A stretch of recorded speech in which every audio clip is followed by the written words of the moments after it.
தலித் குழந்தைக்கு இல்ல தலித் சமூகத்திலேருந்து வரவங்களுக்கு உண்மையிலேயே வந்து குழந்தை பருவம் மிக மகிழ்ச்சியானதா இருந்திருக்கா அப்படின்னா, அது ஒரு கேள்விக்குறியா தான் இருந்திருக்கு. ஏன்னா நெறைய லிமிட்டேஷன்ஸோட, கட்டுப்பாடுகளோட வரையறைக்குள்ள தான் வந்து வாழ்க்கை வந்து வடிவமைக்கப்பட்டிருந்தது அப்படின்றது வந்து என்னுடைய வாழ்க்கையிலிருந்தே நான் இத வந்து சொல்ல முடியும் என்னால.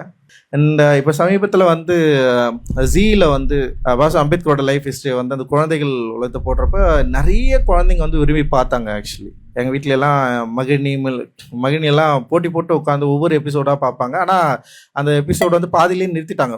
முழுசா கம்ப்ளீட் பண்ணல குழந்தைகள். அது ஏன்னு தெரியல. ரொம்ப திட்டமிட்டு ஸ்டாப் பண்ணிட்டாங்க அத. அப்போ எனக்கு வந்து இன்னும் நான் ரொம்ப எக்ஸைட் ஆனேன். ஓகே, இது குழந்தைங்களோட உலகத்துக்குள்ள தான் பீமுடைய லைஃப்பும் இருக்கு.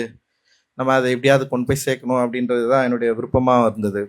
அப்படி இருக்கிறப்போ எத பண்ணலான்னு யோசிக்கிறப்போ, ஏன் வந்து விசாவுக்காக காத்திருத்தல்ல இருக்கிற கதைகள தேர்ந்தெடுக்கலாம் அப்படின்னு சொன்னா, பாபா அம்பேத்கர் தன்னுடைய புத்தகங்கள்ல தன்னுடைய நினைவு குறிப்புகள்ல பெருசா எழுதுனதா அவருடைய நெறைய வாட்சதுல நான் சொல்றேன். என்னோட அனுபவத்துல வந்து அவர் அவ்வளோ தன்னுடைய லைஃப்ப பத்தி பேசினதா எங்கேயும் இல்ல.